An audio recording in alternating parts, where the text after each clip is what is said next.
What's up, everybody, and welcome to another episode of Team Chat Podcast, a video game show. I'm one of your hosts, Jarrett Wilson, joined to my right by Rachel Mogan. Buongiorno. Buongiorno to you as well. How are you this fine evening? It's been a while. It has been a while. Apologies for the delay in content, everybody. It's been a busy couple weeks, but we're back to talk about the wonderful video games, the ones we love, the ones we hate, and everything in between here on Team Chat Podcast, a video game show.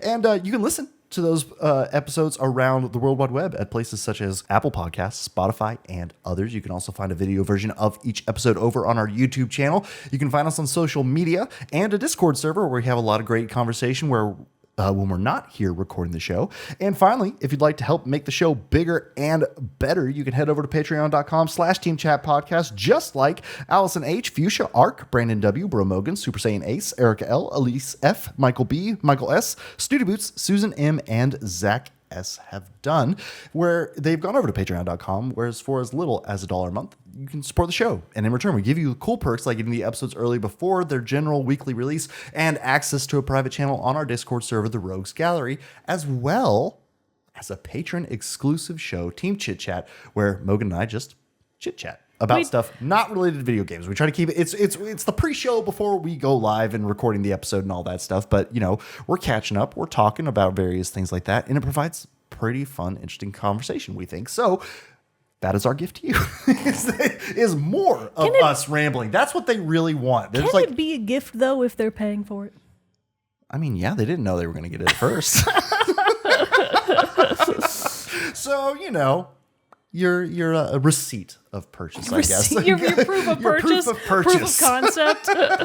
You get Team Chit Chat. So check that out over there on patreon.com/teamchatpodcast. If you can't do that, that's no big deal at all. We totally understand. There are a lot of great ways that you can support the show for free, such as telling your friends, writing us reviews, subscribing wherever you're listening to or watching the show, and, you know, of course, just hanging out with us in the chats and all that good stuff. But for each and every single one of our viewers, listeners, and patrons alike, we love you and thank you for being here and supporting the show. Heart emoji. Smooches. XOXO. Smooches XOXO. All right, we got a lot of catching up to do. We got a lot of catching up to do. I kind of felt like I asked how you were. We just rolled right in because we just got so much to do. Catching up to do. So what has been coming out soon? All right, so Moment with Mogan. We are only going to backtrack a little bit for a few specific games that I personally was really interested in, or that I know other people were really had on their radars. So Is This Seat Taken is out now for Switch, PC, iOS, and Android. That is the really cute puzzle game. It's basically a seating chart puzzle game. I know that might not sound interesting to a lot of people, but it sounds perfect for me. So I think it looks really fun. Tiny Bookshop is also out now for Switch, PC, and Mac. Look at the diversity today. Mac is getting one. Mafia: The Old Country. Yes, Kirok is very excited about that one. I feel like this game was actually pretty hyped up, and so far I haven't heard anyone talking about it. Yeah, I haven't really either. Never a good sign. But also, I'm not really like looking for Mafia: The Old Country, so it could just be that it's not on my personal radar. But that is out now for PS5, Xbox Series X and S, and PC. And then we also have Senua's Saga: Hellblade 2 finally got jailbroken from Xbox. It is now available for PlayStation 5. So that is everything that has already come out. And then, as of... Oh, no, actually, there will be one more. So, by the time this episode comes out, Sword of the Sea. Oh, that's right. Yeah, you were talking about that one over in the Discord. I really like the look of this game, and I've immediately lost it from my list. So there it is. All right, Sword of the Sea is out now for PlayStation 5 and PC. It is from the makers of Abzu and Journey. Yes. Wait, Abzu and... I feel like it wasn't Journey. It was a different one. Abzu. The Pathless. Yes, Pathless. In my mind, I'm like, they're all interchangeable. They're not. They do kind of look like they like look art-wise. A little similar. Austin Wintory does the music for all of them, though, yes. So that's the connecting So, thread. anyways, it's bound to be good, and I've heard people describe it as like meditative, like a meditative experience almost, and that it puts players into like a perfect flow state. And that sounds really fun. Plus, I know that if you have PlayStation Plus Extra or higher, you can actually get this game for free because it will hit the PS Plus catalog backlog as soon as it launches on August 19th. So that is already out now. Hopefully, we will either have first impressions or maybe even a full review of that coming soon. I have no idea how long it is. I would expect not long, but we'll see about that. And then as of this episode's air date, which is... I forgot to look at the calendar in advance. The 21st. The 21st or the 22nd, depending on how fast I can edit this. All right, we'll pretend it's the 21st. All right, so Discounty. This was another one that I was actually pretty interested in. Discounty, like a discount at a store. Nice. That is out for PlayStation 5, Xbox Series X and S, Switch, and PC. This is one that's like a store management simulator. Ooh, so that sounds it's not fun. just a cozy life simulator. You're actually like high stakes, mercantile out there on the mean streets of economy.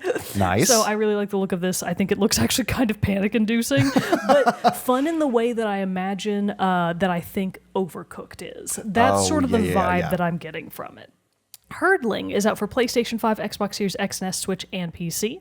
We also have Inazuma 11 Victory Road for PS5, PS4, Xbox Series X and S, Switch, PC, and Switch 2. Ooh.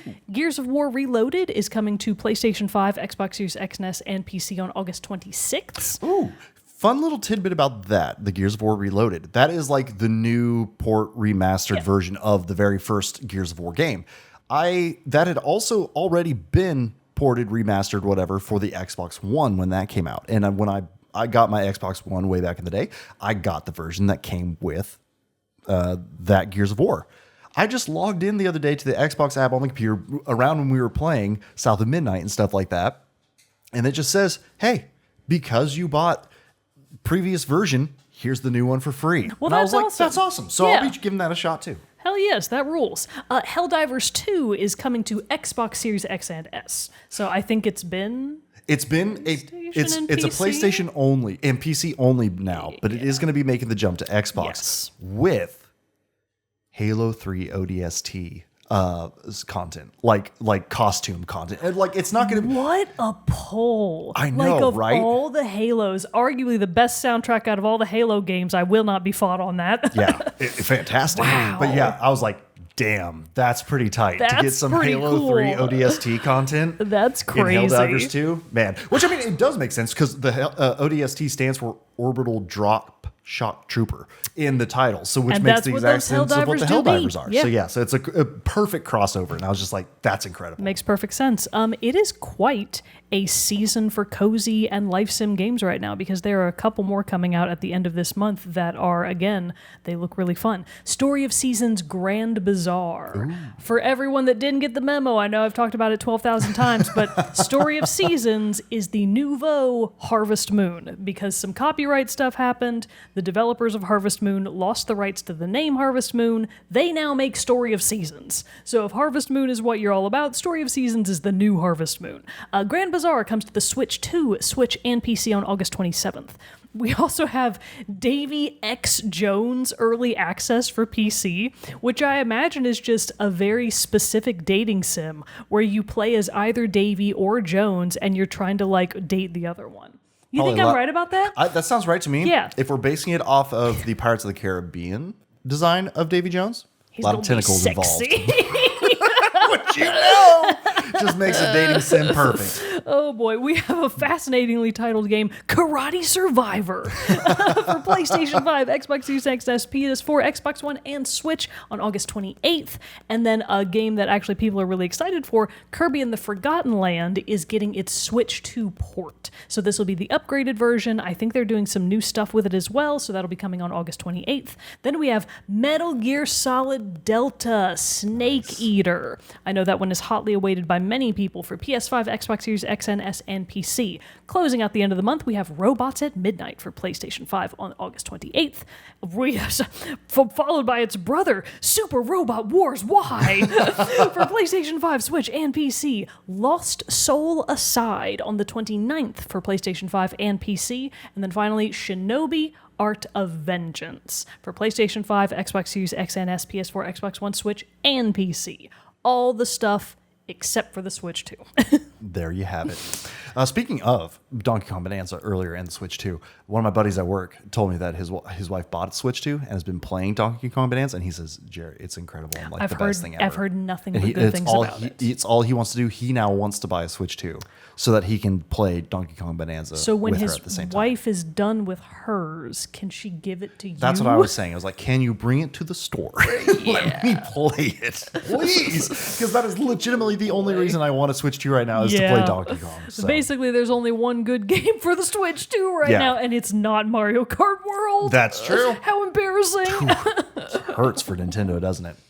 Alrighty, well, let's move in. You know, you say it hurts for Nintendo. It doesn't. They're doing They've fine. sold quadrillions I of know. copies already. All of us complaining about the price of the Switch and all that different stuff, The and fact that the didn't game amount to actually, hill beans. yeah, the fact that the game actually isn't that good doesn't make a difference. I mean, honestly though, if I had a Switch 2, yeah, I'd probably have it and be playing it too because it's Mario Kart. Come on. That's the problem with Nintendo. They're just they're too damn good at what they do.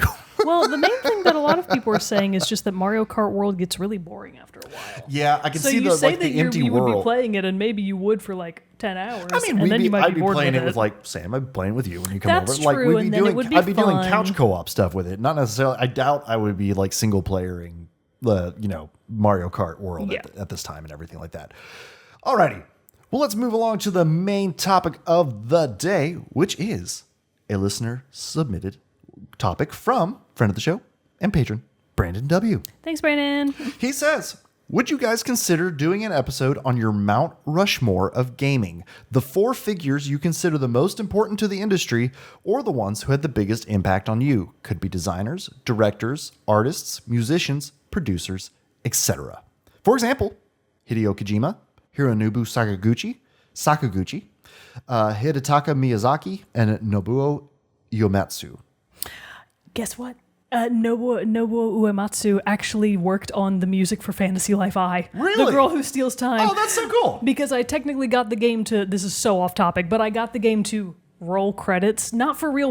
It was like fake credits, but when you get any of your lives to master rank, you get a little scene where like everybody puts on a little song about the specific life that you mastered. Yeah. So I got this way too long song about the alchemist life, and in the credits I saw music by Nobuo Uematsu, and I was like, really? That can't be right. Well, there you go. So those were Brandon's Mount choices. Rushmore of gaming. So yes, we're going to talk about our personal Mount Rushmore, the icons of gaming in our eyes. And also, we want to take a hot second to recognize Mount Rushmore itself is bad. Yes. It was built illegally on native lands. On stolen lands. On stolen native lands. It is no bueno. But the idea, the topic for an episode Of what would is you- good. Who do we consider to be Yes. worthy of immortalizing a monument? Exactly. A legal monument that isn't on Built stolen properly land. and Built according to the properly. proper procedures and city planning. We will demolish a number of Trump hotels and replace them with our There monuments we to go. gaming. That sounds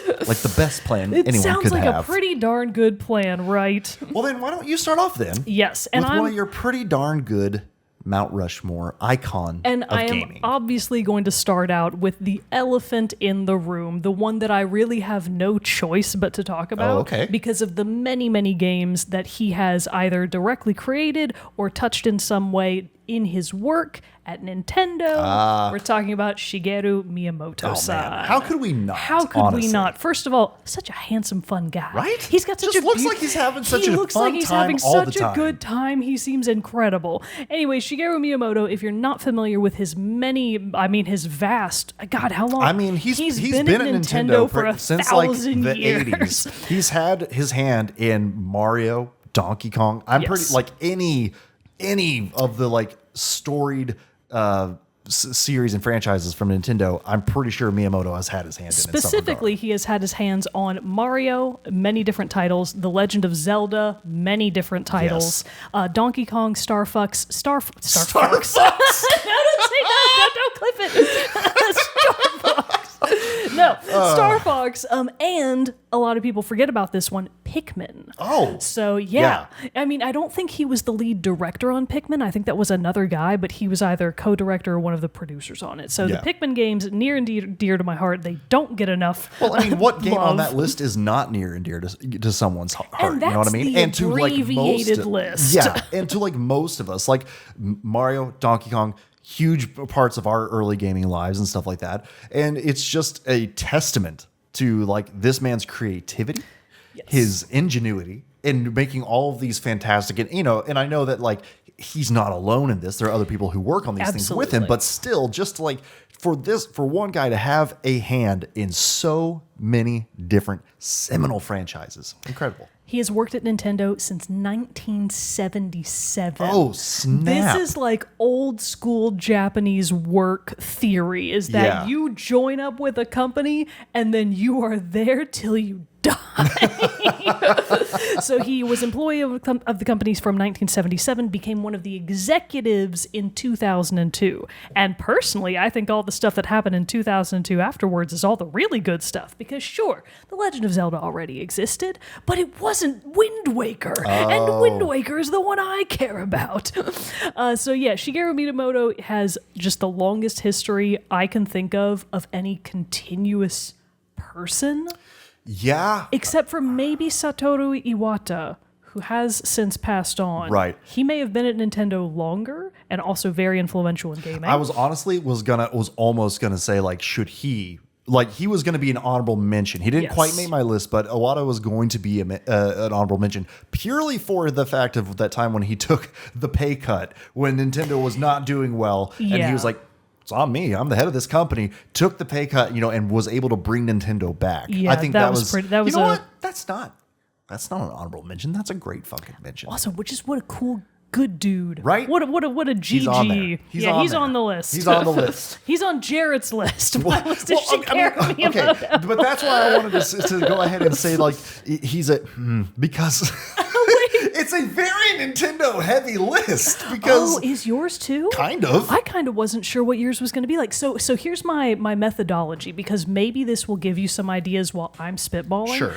I basically tried to pick someone from each of the not including Miyamoto-san, because he was just monument of Nintendo. Yeah. So he counts in sort of his own category. But for the other three, I wanted to pick a voice actor that has made a big impact on my life. I wanted to pick an artist that has made a big impact on gaming as a whole that I really think is worth talking about. Sure. And I wanted to pick a composer that I really wanted to talk about. I pretty much I kind of like mirrored that same stuff. So Good, I think we're on the same page. It just is still kind of like there's a lot of Nintendo crossover. And I didn't pick the composer for Clair Obscur, even though I was sorely tempted to. That's a hard choice to say no. It was a tough choice. But that is the hard thing too, because there is a lot of this stuff. We've talked about music a lot, especially. Did you want to say any more on Miyamoto, or are we? How much time are we spending on these? We're not spending a ton of time on them, especially because I think for some of my other ones, I will have a little bit more like personal, impactful stuff to say about it.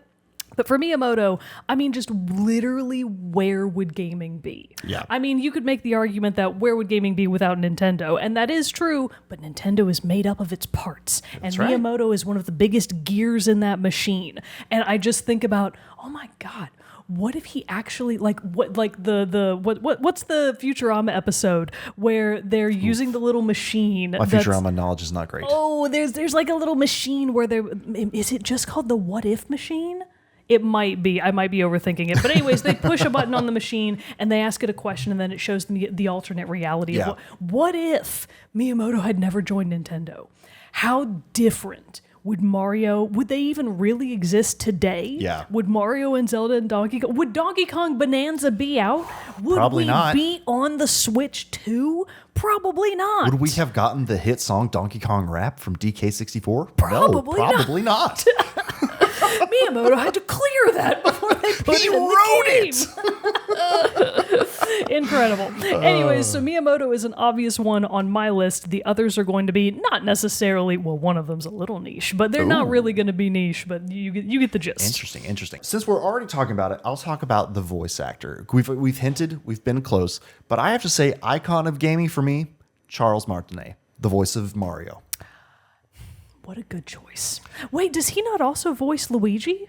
Oh, he might. But I think he does both. But still, it's just, and it's even that Mario is not even a character who has like long speeches Yes. and monologues. But you can't tell me that you don't hear, whoo, and all those things and all those various Mario noises going around in your head all the time. I sure do. And it's just due to one man, Charles Martinet. And when you think about the character of Mario, I mean, this is going to definitely make sense for my voice actor as well, but would people even give a shit about Mario? Yeah, because if he didn't sound like Mario? Because it would be such a thing where it's like, say, Remember when they made Mario sound like Chris Pratt and it sucked ass? Oh, yeah, that's true. I mean, I know a lot of people said the movie was really good. It was good. I actually did see it eventually, and I was like, oh, it's fine. But it wasn't Mario. Definitely something that took you a minute to get over for a little bit, too. Especially because it's like, obviously, there was live action Bob Hoskins back in the 90s, but like, that was live action. That one counts. That one does count as a great movie. But like, this was different because it's like, it's animated how you see him in the games Mario with a completely different voice. And I know now that Charles Martinet isn't the voice of Mario anymore. They replaced him for Mario Wonder, I believe, and everything like that. And now he's like ambassador of Nintendo or something like that for the voice. Nice. But still, just like, they could have done Mario in so many different ways. Where like when he jumped, there was just a boing sound effect, like or something like that. Collected something, it was that. But no, instead they decided when he does a backflip, he's gonna go what, and in Mario 64. And it's just like those little things about it are what make Mario. The Mamma Mia. Yeah, and all of it. Like, I'm sorry, I'm trying butchering. But it's just so. How can you not try to do a fun voice of Mario? I thought your "Oh no" was actually really good. Oh, thank you. Yeah. And so it's just like that to me, as someone who does enjoy doing voices and things like that. That's just always been one on the that's you keep in your head, and it's just so iconic. Also, good character voices are exactly the kind that people can't help but imitate. Yeah. And I think most people like Pikachu. Everybody's always out there doing their the Pika, and obviously everybody does it for Mario. Or Navi from Legend of Zelda. Listen, that person is not on my list. But still, I just think you couldn't talk about, especially something like this, of the icons of gaming and stuff like this, and not bring up Charles Martinet. Yes, there are a couple again honorable mentions that I would say, such as like Steve Downes, Master Chief, and stuff like that, and then Doug Cockle, Geralt of Rivia, and stuff like that. Like some great voice actors out there and everything like that too. But for some great characters, but Charles Martinet takes it for sure. Well, since we are already on this long string of deeply intertwined games, I figure I'll just go ahead and talk about the composer that I wanted to speak on. Okay. Because even though there were so very many choices at hand, I picked Koji Kondo. Oh, but what a great choice, though. What a great choice. And we're already talking about Nintendo. Yeah. We're talking about Mario. Koji Kondo, for those of you that do not know, has been a long-time composer for Nintendo, dating all the way back to 1984. Damn. With the first game that he did for them, Punch-Out! Wow. Isn't that crazy? Man, that's cool. Insane to think about. He did Punch-Out!, a game ominously titled Just Golf. There's no exclamation point. There's no punctuation. It's just golf. It's just golf. And then later he went on to do what we would now understand to be just the pillars, truly the pillars of video game music and sound effects, which is Super Mario Bros. That was in 85, and then the very next year in 86, he did the music and sound effects for The Legend of Zelda. Nice. I mean, Punch-Out notwithstanding, Legend of Zelda and Super Mario Bros. Back to back, year to year. That's an insane. And for those to have truly withstood the test of time, yeah, I mean, we are well over 20 years now, 40 years now. Yeah. Of his music continuing to this day. Well, and just as we were talking about with Charles Martinet, they go ahead, you don't think about Mario without thinking about the music. You don't think, Zelda, I know there are some good themes. I'm just not as familiar with it. So I know for Zelda music, same thing. Like you think of Zelda, you think of certain pieces of music. Like Sam and I, when we talk to the dogs, or if just the random noises, whatever that you make towards your animals and stuff like that during a day, we'll look at them and just go like Willie. We'll look at her and just go Willie, Willie, Willie. That's hilarious. Willie, Willie, Willie. Willie, Willie, Willie. Willie, Willie, Willie. That rules. Willy, willy, willy, willy, willy, willy, willy, willy, willy. Just like dumb I'm shit. sure And she loves it. Oh, she does. She's like, looks at us and Oh like, my what are you saying? God, that's super But funny. yeah, so like they're just embedded in our brains. And Yeah. it's like, I'm sure part of it is because these are the games that we played as like little kids and stuff like that. And so, but like still.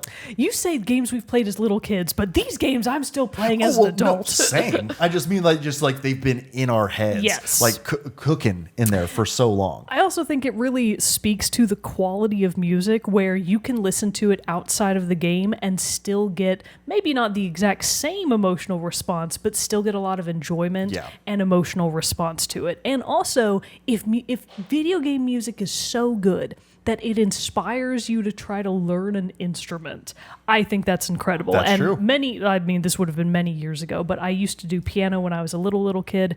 And then probably when I was out, kind of recently out of college, I realized like, man, I do want to relearn music. It didn't work out, spoiler alert, but I did make a solid try of it. I got a keyboard and I started practicing at home. And you know what music I printed out from Mario. my printer at home? No, not Mario. You absolute dumbass.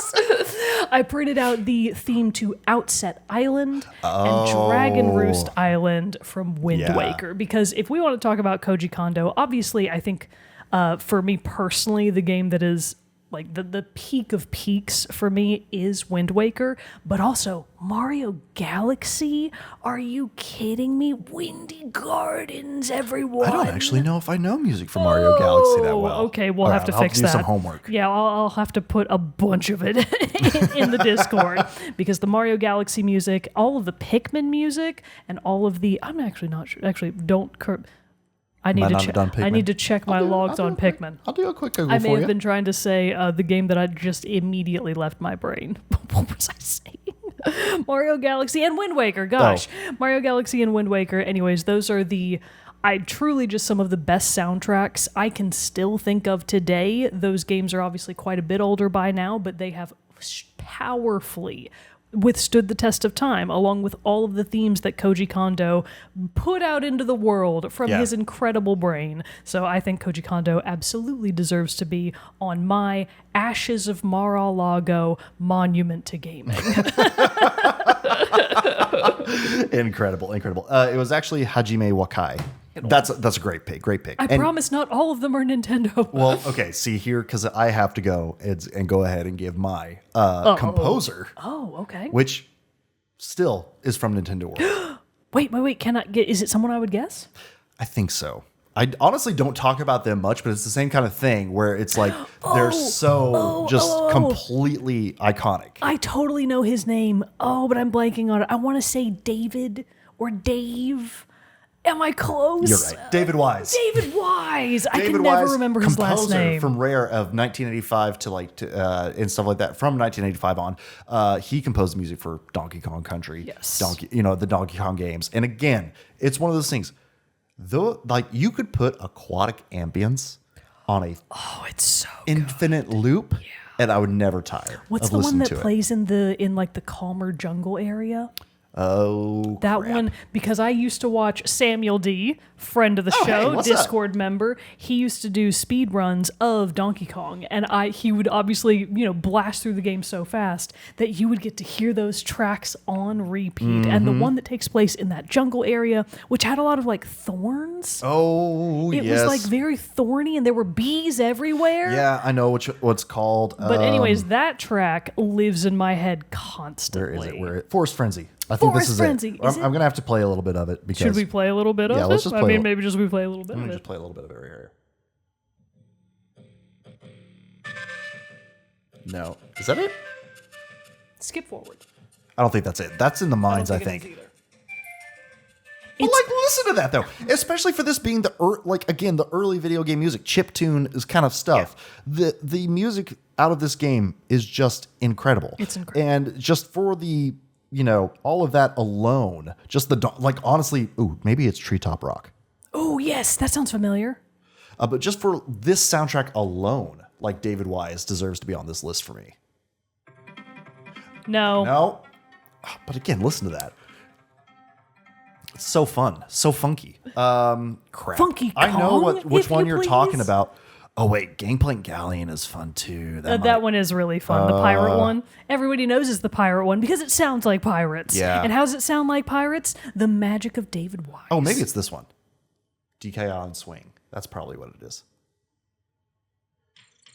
Oh yeah.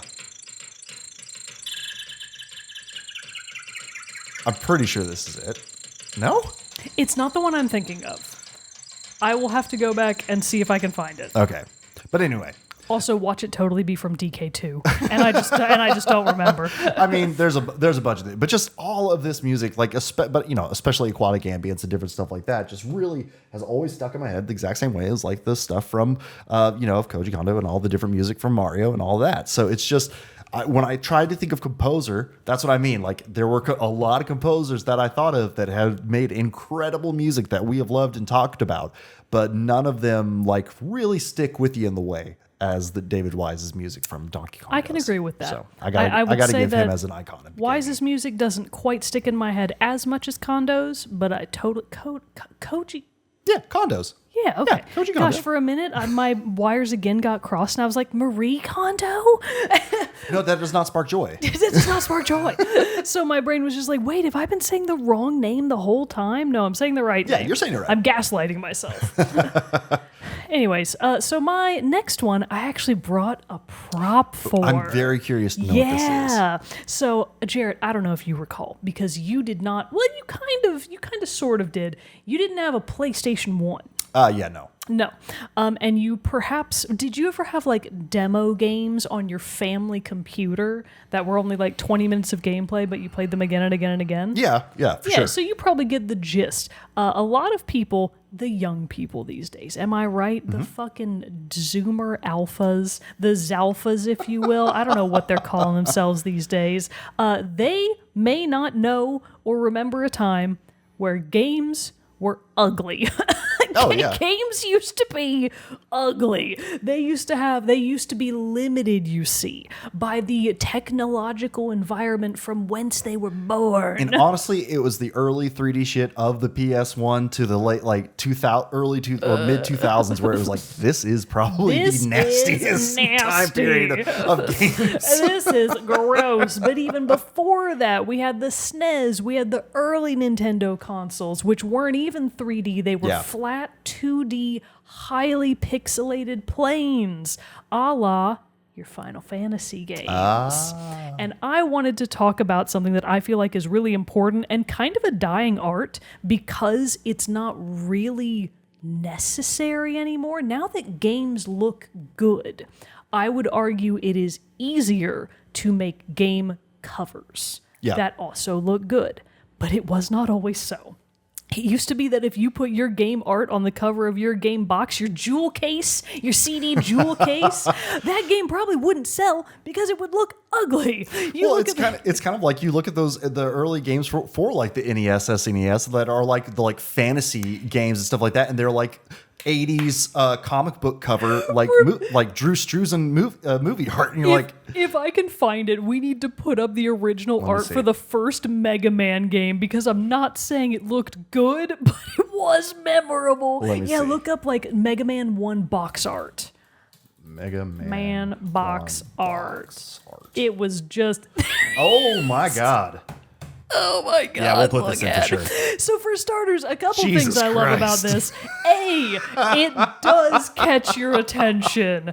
B, it does not look anything like the game. That looks like the shittiest Magic the Gathering art from like early game that you could possibly have. It's so magical. That's beautiful. So this is a good bad. I mean, not bad even because I feel like it has a certain charm to it, but that's not the artist that I want to talk about. Oh. There was an artist that has greatly influenced both box art and games in general, and that is Yoshitaka Amano. Ooh. One of the lead artists, at least in concept, and for box art specifically, for Square Enix. Oh, so very nice. Here at the beginning of my art book that I personally spent money on and own. I mean, art books are awesome. I have so many art books. Yeah, so this is a Yoshitaka Amano illustrations book that I got from the Japanese bookstore many years ago. And these are some of the prints that are in there from the Final Fantasy section. I recognize Yeah, you probably recognize this guy over here. Yeah. This is one of... Is Vivi? I think it's supposed to be one of Vivi's race. Okay, that's what I this thought. Like one's a little too fancy to be Right. Vivi itself. But I recognize like yeah, the blue cloak you get with the idea. shadowed face, the white, I'm trying to the figure out pointy how to hat. rotate this yeah, where I it know. looks It's good. just it's this. And then here on the other page, I believe this is from Final Fantasy 4 or 5 because these are all characters that I recognize from Final Fantasy Theater Rhythm Final Oh yeah, Form. nice. Because I didn't actually play the super early Final Fantasy games. And then if we go, you can Man, that's cool. You can barely see him, but down here in the corner, being an emo edgelord, here on the inner side, that's actually Early Sephiroth. that's early concept art for Sephiroth. That's Isn't that cool. so cool? That's really cool. This art book is full of Concept all kinds. art is It's awesome. so fun. I love it so much. And here's the thing. This one of Terra.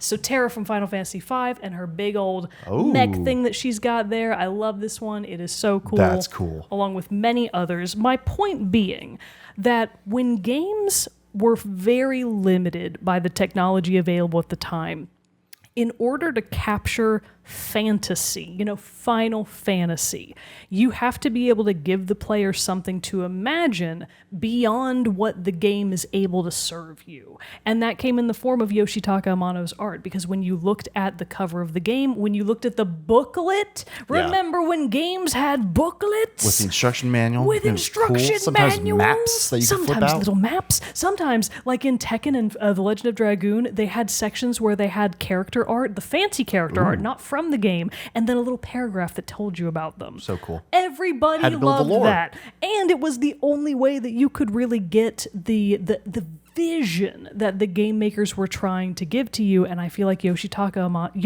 Amano's art does such a good job of conveying that kind of like ethereal feeling that a lot of the Final Fantasy games have. They take place in such unique and specific worlds and times, and sometimes they cross in and out of worlds and times, and I think you wouldn't be able to really grasp that as fully without the art style that Amano has. Yeah. And it's a very specific, I keep wanting to use the word wispy, because it has a very wispy, almost whimsical vibe, and yet the faces are also very angular and sometimes very stern even, and yet the armor is so out of this world. No armor would look like that.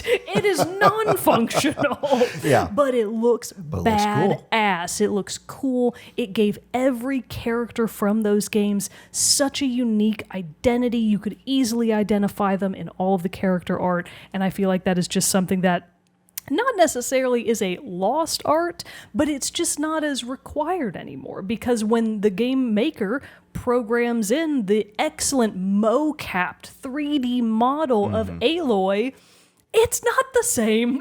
Yeah. It's different in a good way, but it is different. And I feel like game art has just changed a lot over the years, and Amano's art has a very specific nostalgia for me.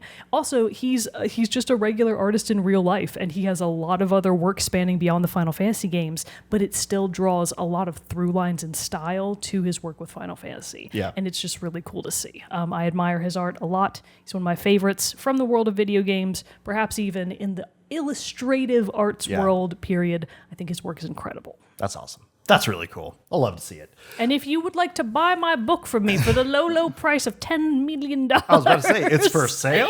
This seems like something I would keep. I'll take 10 mil and a small vial of your firstborn's blood.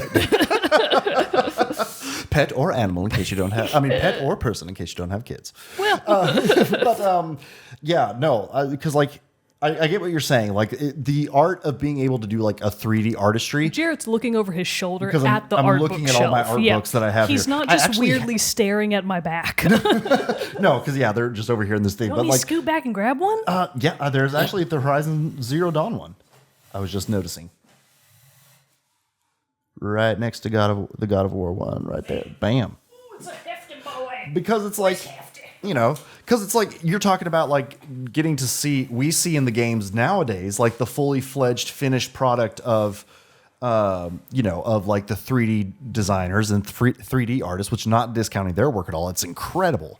But like, this is what's cool about the art book is getting to see all these things Oh yeah, this one's good. like from Horizon, and you get to see these like in the 2D, like old school art ways and stuff like that. Is and just this your bro that winds up Aaron? being Hell yeah, Aaron, with the big hammer and nice. stuff like that. So that's why I love this, just because you do get to see the stages that and the steps that all of these games take, of going from concept to art to design to the finished product that we see. And it's awesome that they're like, look at this. Gosh, look Look at at that vista. Look at this vista. But like, I'll just hide behind. It's just, it's just kind of the thing. If it's just like, it's super cool that they hire people to do this phase. It's super cool that people do the final phases, and it's just like getting to see the how final fantasies. If there you go. It's just cool to get to see all the contributions, through from all the different stages. So it's awesome. That's why I love these art books so much. The robots. That's the section that I wanted you to do. Oh yeah. All of the Look at that. replicants. Look at those robots. Everybody loves a good mech design. Well, then even talking about again like how art influences stuff, something in movies, and then we were talking about it before. Alien. It all takes, it's like from Geiger. H.R. Giger. Yeah. Giger? Yeah, sorry. And it's just like, yeah, so it's just kind of cool to like, you look at that, the movies of Alien, and you're like, it looks like you can see where the inspiration comes from. And it's just so cool to see all that stuff. Yeah. So that was my artist. Very cool, very cool. Mine, I think I'm going to talk about my game creator now. And I'm sure it's not going to be a huge leap as to who I would put in this So slot. someone I can guess? I don't know if you would actually know their name, but yes, I think you would know very well the games that they have created and that I've. Is it one of them? They're people that did The Last of Us. Oh no, actually, Oh, it's okay, not. huh?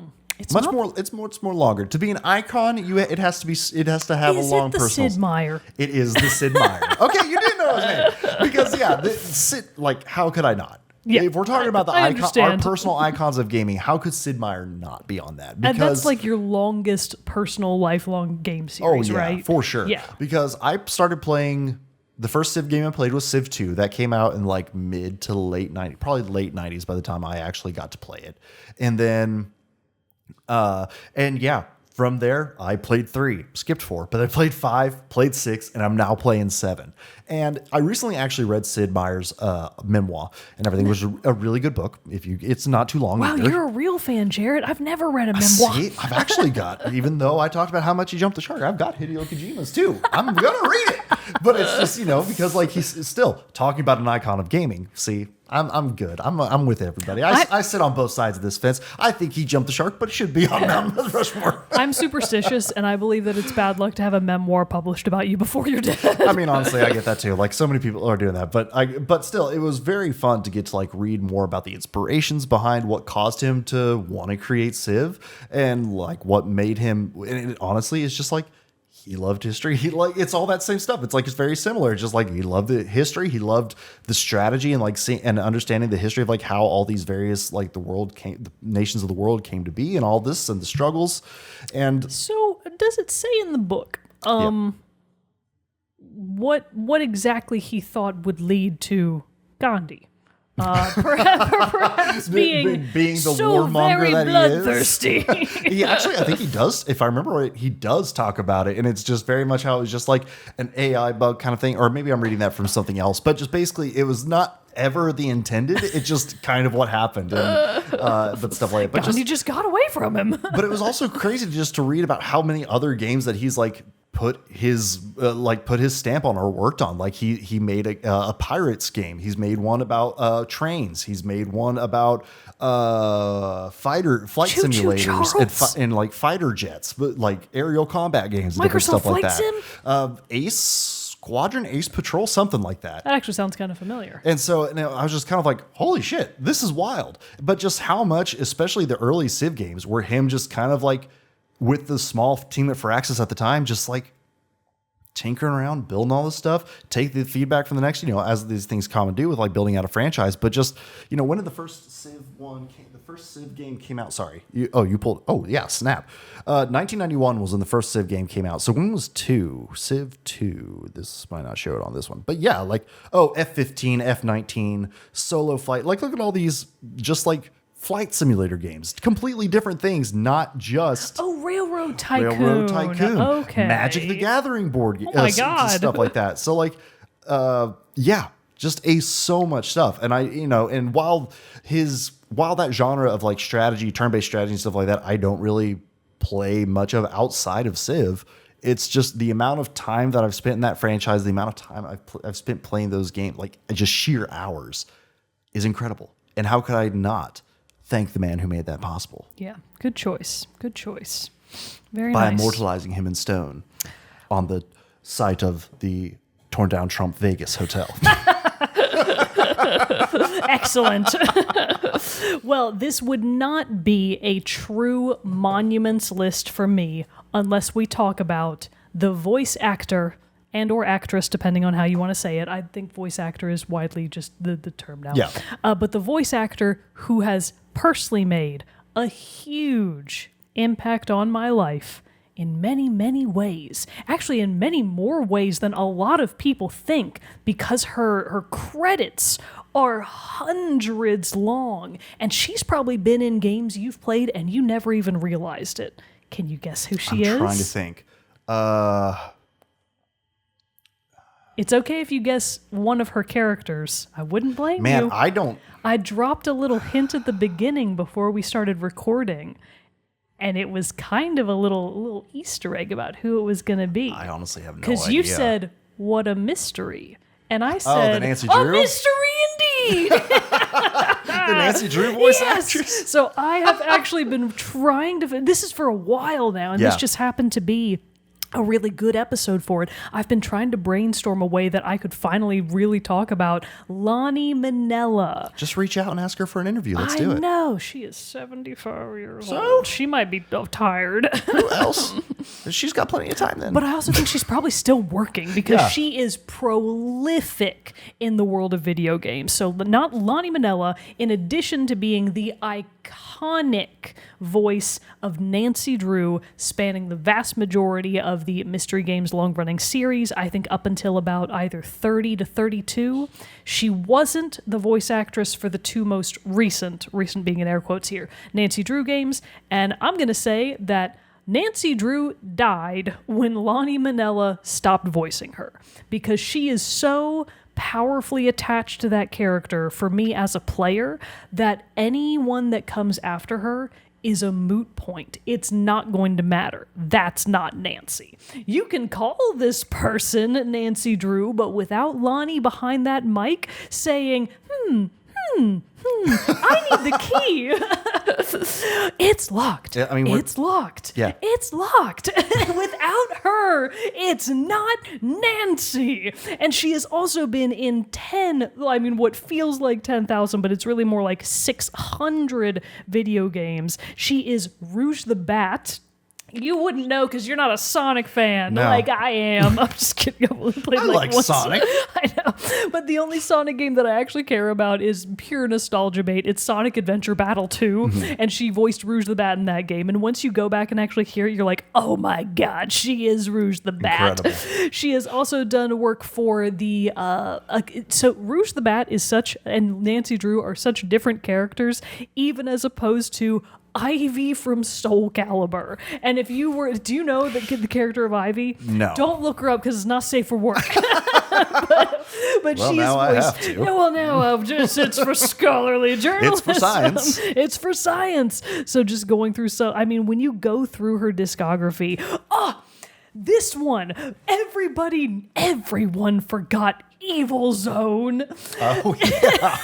No one remembers She's in Evil Zone? except for me and Bro Mogan. But yes, she was actually my favorite character, Midori. She was also the primary villain, Ihadoka. So she was multiple characters in Evil Zone. She's been all over the Sonic the Hedgehog games. She's been in the Evil Dead games, of all things. Oh, all right. She's Cool, been cool, in cool. Diablo 2, Lord of Destruction. She was Bloodraven, the Countess, Ondariel, Mala, and Ancients. Oh, who so knows yeah, what I've that is? Definitely played a lot of games with her in it then. Frogger, The Great Quest. I knew that was her voice. So this is actually something that I think is really to her credit, literally, is that many of the characters that she has voiced over the years are nameless characters that you will see on these lists as various characters, or multiple characters, or background characters.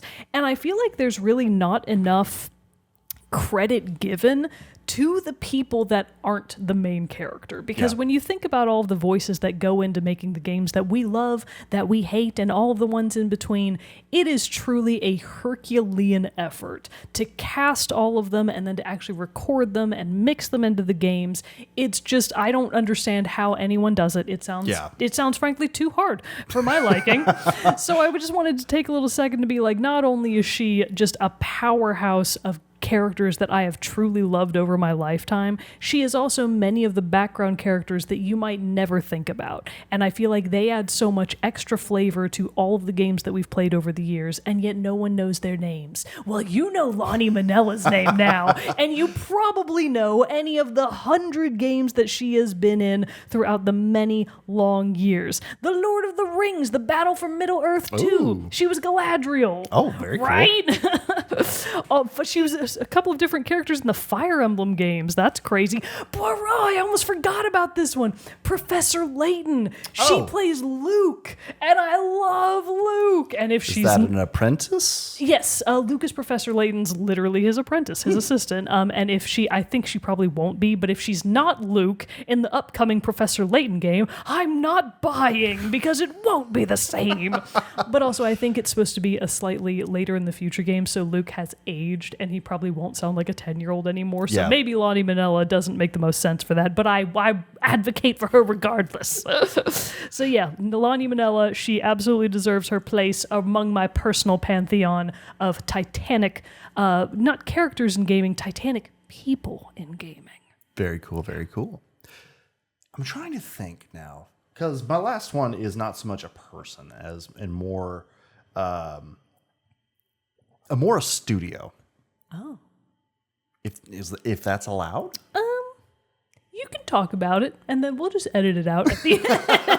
Yeah, that's fine. Because I was thinking that, and then I reread Brandon's prompt when we were doing this, and I was like, oh shit, that one doesn't really. I kind of don't think really it counts. counts. You can still talk about it, No, but it I doesn't won't. really count. I was only going to say it again for just like my early gaming, for early Jarrett gaming, and just like what the games that I loved, and talking even about demos. I experienced more of the games through their demo form than anything else. But I just wanted to talk about the early, and I won't. I'll try to think of somebody else to fill in my last icon of gaming, and I actually have a pretty good one, I think. But Lucas Arts. I actually totally thought you were going to say that. Really? I mean, once you said it was a studio, I was like, it's probably going to be LucasArts. Just because like there's so much there. And more actually, I was going to say just for like not even their Star Wars stuff. I was going to talk about their point and click adventures, more stuff like that were just very influential for the genre, like Day of the Tentacle, Full Throttle, The Dig. Different stuff like that were not Star Wars, but they were still LucasArts games. And a lot of those I played the demo for Full Throttle so many times. And it had this like kick-ass song in it that I tried to, and it was like, oh, that's like something by, I think it's the Jackals or something. I have it in a playlist. Let me see if I can find it really fast. But it just like, it would play as during like the opening credits for it, or like into like the montage selling what the rest of the game was going to be like. And I was like, fuck yeah, this is awesome. Because it was like all bikers and everything like that. And just, for a game that like was started from Star Wars, obviously made a lot of great, fantastic games too. Well, like Dark Forces, the TIE Fighter games, a lot of these games that were influential in my early gaming life and stuff like that. I just felt like I couldn't talk about this and not mention LucasArts.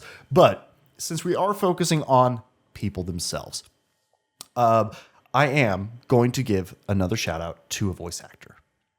And since we talked about the game that she is in earlier, it felt absolutely necessary that I give this slot to Ashley Burch. Excellent choice. Voice of Aloy in Horizon Zero Dawn and Horizon Forbidden West. Also Tiny Tina from the Borderlands series. And she's even now doing some more live action stuff, like she's in that show Mythic Quest that was on Apple TV+. Oh, yeah. But just Ashley is just one of those people who just totally like becomes the character that they are voicing and portraying, but at the same time, like, it's them. They just bring she brings just such a incredible enthusiasm and life to all the characters that she voices. She's like a very fun follow just on social media and stuff in general and stuff like that. And she just seems like just a fucking great person. But the character of Aloy especially.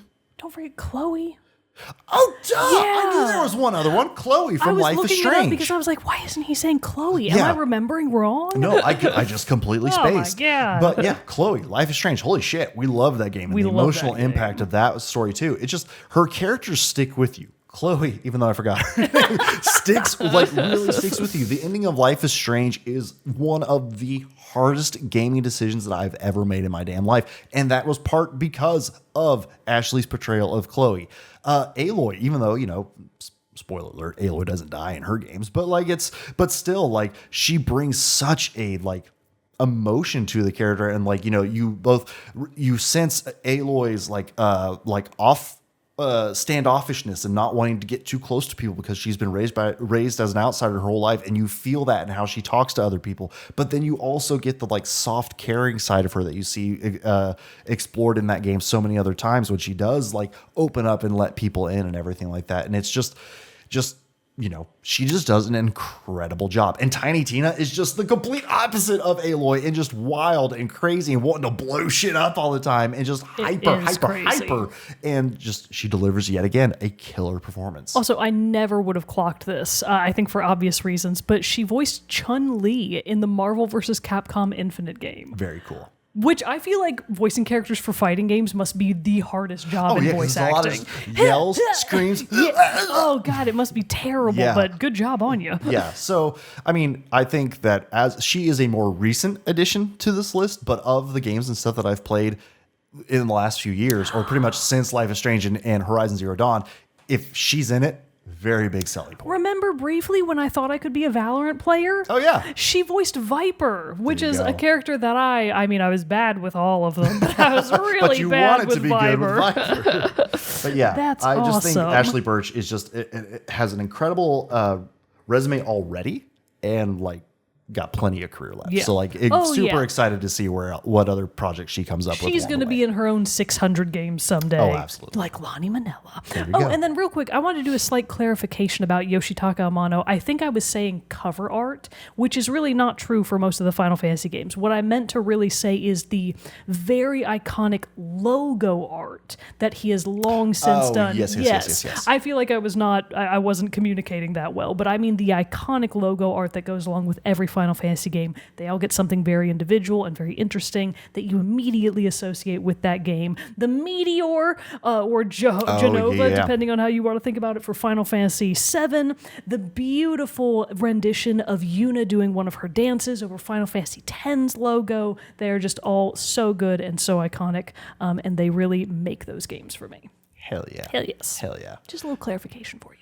Well, that, I think, concludes our list of who we would put or who we would name as icons of gaming. And of course, we would love to hear your submissions as well. Brandon shared his earlier and we read those out, but we would love to hear who else you consider out there to be just top tier, top of their class in the video gaming world, and you would love to share with us. And remember the rules. Studios technically don't count. They don't So count, but you could give them a special shout out if You it can is one talk that you've about played them. every single game of that come out. But that's I'm going come to out, delete them 15 minutes later. Just kidding. I'll come back and pin them. Don't worry, in the Discord. Don't worry about it. But yeah, so if you would like to share that with us, we would, of course, love to hear from you. And you can do that by sending us an email at teamchatpodcast@gmail.com, commenting below wherever you're listening to or watching the show, joining us on our Discord server and talking about it with us there. Dear God Almighty, I guess I've Home talked. stretch, Jared. I Come guess on. I've talked long enough today. But with that, everybody, I think that does conclude this episode of Team Chat Podcast. This week, we do know that it is Gamescom is starting up as we're recording this. So we will be covering that for our next episode, giving a wrap up of some of the big announcements and stuff like that coming out of that show. Hopefully, Silk Song. I'll get my clown makeup. We should have clown noses We for should. next week. And Oh just be my like, God. "All right, start the episode. Clown. We be clowns." We be clowning. So come back next week for our recap of Gamescom. But until then, everybody, we hope you have a great rest of your week, and we'll see you on the next episode. Bye.